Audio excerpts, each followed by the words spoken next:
Bienvenido a Noticiero de Radio Mía. Buenos días, Danilo. Un placer saludarte. Saludar también a quienes contigo están laborando en este momento, a tu amable audiencia, a quienes nos van a accesar por redes sociales. Tal como tú lo indicas, Suntra ha empezado una campaña de propaganda en función de contribuir con la población en informarla del problema de la proyecto de ley 163 que ha presentado el Ejecutivo, y como diría el propio Mulino, es para salvar las instituciones financieras del país, entiéndase los bancos, entiéndase administradora de fondos de pensiones, entiéndase la privatización de los fondos de pensiones de la Caja de Seguro Social, y entiéndase también las cuentas individuales, que es lo que privatiza el fondo. Esto tiene como consecuencia disminuir prestaciones a la población asegurada. Es decir, disminuir las pensiones, aumentar la edad de jubilación, aumentar las cuotas. Incluso el solo hecho de aprobar cuentas individuales aumenta la edad y aumenta la cuota. Y explico por qué. Porque si hoy los jubilados, cuando llegan a la edad, no se van de los puestos de trabajo porque es muy baja la pensión, se quedan 2 o 3 años más para cobrar su último mejor salario, ahorrar la pensión. Si las pensiones bajan, eso obliga a la gente a tener que trabajar más. Pero el propio Dino Mon lo ha dicho, ¿no? Si tú quieres más, trabaja más. Y entonces esto se concatena con el mal llamado mercado laboral, en el que las personas están siendo excluidas de los puestos de trabajo desde los 45 años en adelante. Cualquier persona que tiene 45 años en adelante tiene serias dificultades para conseguir empleo una vez pierde el que tiene. Así que estas reformas no son para salvar las pensiones, no son para salvar la caja, es para salvar el sistema financiero en el que hay conflicto de intereses del señor Chapman, que aparece como directivo en bancos, en varios bancos de la localidad, parientes de su primer grado de consanguinidad, aparecen como banqueros también, y aparecen en empresas administradoras de fondos de pensiones. Quiere decir que él es juez y parte, está haciendo una ley a la medida de su parentela y de sus socios, porque él tiene socios en esos bancos, obviamente, y en la aseguradora, en las administradoras de pensiones. Pero en el caso del señor Boy Galindo, dedicado a la medicina privada, pero además a la comercialización de insumos en función hospitalaria, odontológica y demás, del sector privado, también tiene el mismo interés en función de la privatización y fusión del programa de enfermedad y maternidad Minsa-Caja. Y adicionalmente a ello, el señor Mon, que es un peón de los sectores de poder privados, de aseguradoras privadas, es decir, como buen peón lo que pretende es llevarse todo esto al sector privado y terminar de desgraciarse en la vida de hombres y mujeres en este país y de su familia. Por eso es el rechazo, por eso Suntra se está movilizando, entregando volantes a lo largo y ancho del país, llamando al pueblo a concientizarse y a luchar para que este proyecto de ley sea rechazado por la Asamblea y se abra un real cauce de debate, como establece incluso el convenio 102 de OIT, en el que deben estar representados sí el gobierno, sí los empresarios, sí los trabajadores, pero también otros interesados, para buscar salidas, como hemos propuesto, que no afecten al trabajador panameño, que en verdad haga que la Caja de Seguro Social brinde las prestaciones que requiere la población en materia de salud, en materia de pensiones, en materia de riesgo profesional,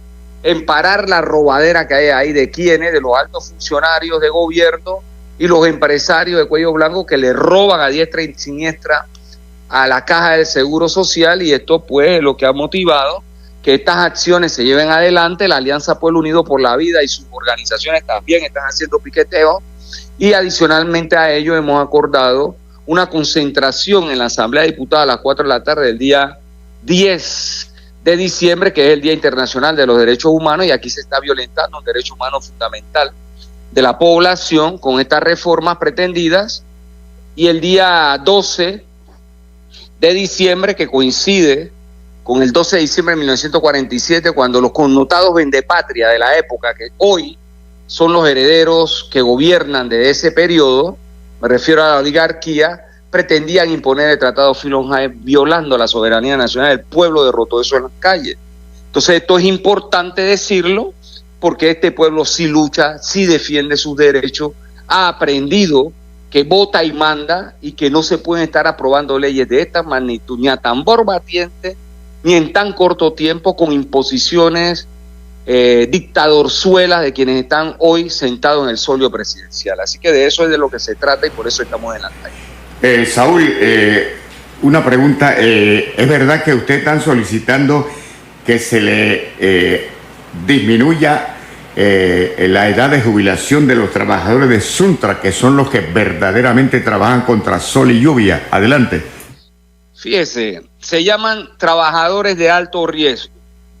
Y los trabajadores de alto riesgo no solo son trabajadores de la construcción, y esta no es la primera vez que Suntra habla de esto. Desde que Endara, Ford y Calderón, 3 difuntos, reformaron la ley orgánica de la Caja de Seguro Social, eliminaron las jubilaciones anticipadas de 55 años, afectaron a los trabajadores de alto riesgo. ¿Quiénes son los trabajadores de alto riesgo? Los trabajadores de la construcción, que su desgaste físico es notorio y científico demostrado, producto del esfuerzo que hace en la jornada laboral, pero también los trabajadores agrícolas, los trabajadores portuarios, los trabajadores linieros, incluso los trabajadores que laboran en cuartos de urgencia. Me refiero a términos generales, ¿eh? Todo el que trabaja en cuarto de urgencia tiene la misma connotación de trabajadores de alto riesgo. Y Suntra lo que ha planteado es que en efecto este sector requiere, y en particular los trabajadores de la construcción requieren una jubilación justa. ¿Y cuál es una jubilación justa? La misma que tienen los trabajadores de la construcción en Uruguay, en Brasil, en Argentina, en donde los trabajadores se jubilan a los 55 años, los trabajadores de la construcción, y pagan 180 cuotas, densidad de cuota. Y nosotros creemos que es importante decir que en efecto estos trabajadores de alto riesgo, como usted mismo lo indica, que están a la intemperie, que su esfuerzo físico es extraordinario, requiere ser revisado para que se ajusten pensiones a la realidad del trabajo que se realiza. Trabajar en la construcción de 50, 55 años ya ninguna empresa quiere contratarlo. ¿Por qué? Porque no rinden lo mismo, porque el cuerpo ya está desgastado, porque quiere explotar la mano de obra más joven que le redita más, y en ese sentido hay que plantear las cosas con objetividad. Y por eso se hizo un planteamiento en ese sentido también en la Asamblea por uno de los dirigentes de Suntra. Saúl, tomando otro tema, ¿cómo va el asunto? ¿Usted se acuerda que una vez el presidente manifestó que había que abrir la minera para cerrar? ¿Qué ha quedado esa lucha en contra de la minera? Porque nosotros pensamos que una minera que está cerrado legalmente a través de la Corte Suprema de Justicia, la única forma de abrir sería otra ley que tendría que aprobar la Corte Suprema. Bueno, lo primero es que ya este pueblo habló alto y claro, y yo creo que de eso nadie tiene duda. El problema aquí en este país es que los connotados vendepatrias del gobierno pasado, la oligarquía y quienes hoy gobiernan, ellos quieren imponerle al pueblo panameño sí o sí la minería.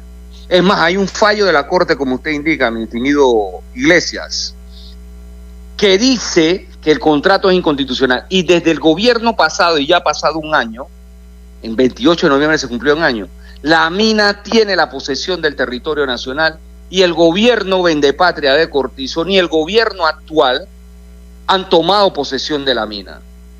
Por el contrario, el caso del señor Mulino, sin asco dice que la lucha del año pasado la estigmatiza, para él eso no sirve, tampoco el fallo. Es decir, estos tipos realmente no respetan. Y el problema de eso es que eso trae consecuencias porque el pueblo se hace respetar. Esa mina está cerrada. Y es mi parecer, que es el parecer de la mayoría de los panameños que lucharon el año pasado, que esa mina tiene que quedarse cerrada.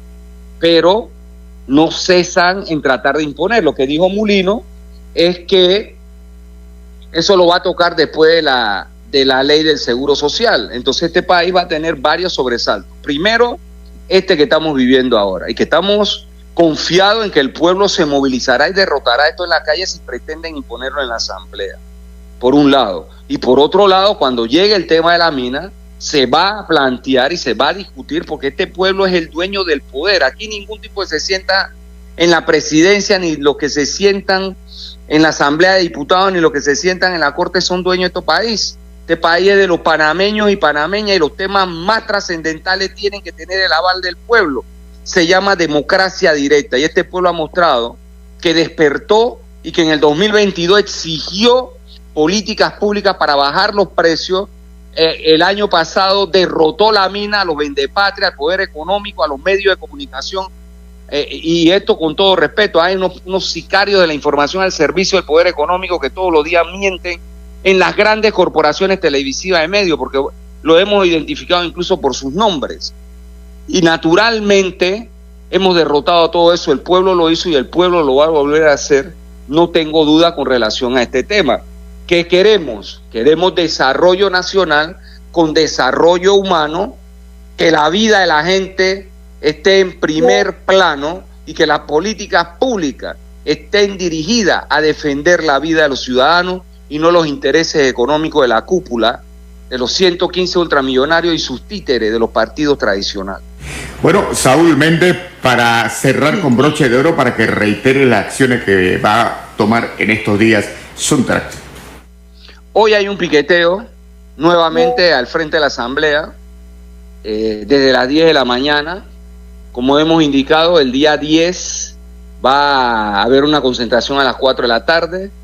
El día 12 va a haber una marcha. Se mantendrán los piqueteos de distribución de volantes para informar al país y al pueblo lo que está ocurriendo, llamándolo a la lucha, llamándolo a elevar su voz para que el Ejecutivo entienda que no puede imponer una cosa de esta naturaleza y menos en el mecanismo que lo ha utilizado arbitrario, y que se abran los cauces de un verdadero debate al calor de la gente, porque la gente se informa cuando los medios se transmiten en vivo. Eso es lo que está ocurriendo ahora. Como hay transmisión en vivo, el pueblo está informado, no como Mulino y su mesa de sordos que no permitieron transmitir, que tenían el monopolio de los medios de comunicación allí y ellos era lo que hablaban, decían y echaban para donde daba su gana. Esto tiene que debatirse de cara al pueblo y el pueblo tiene que tener la última palabra. Así que, pueblo panameño, movilicémonos juntos y pongamos orden. Menos de 200 días de gobierno y miren en qué cosa estamos metidos. Y el Chenchen nunca llegó. Llegó para mi hermano, mi primo, mi amigo, mi cuñado. Para eso llegó, a esos que nombré en los grandes puestos, para eso sí llegó el Chenchen. Pero para el pueblo, miren el tipo de ley que quieren. Llegó la hora. Y este pueblo ha hablado alto y claro. Si las mayorías son buenas para sentar a alguien en el solio presidencial, las mayorías son buenas para decirle a que sentó ahí que no acepta ese tipo de leyes. Bueno, muchísimas gracias, licenciado Saúl Méndez.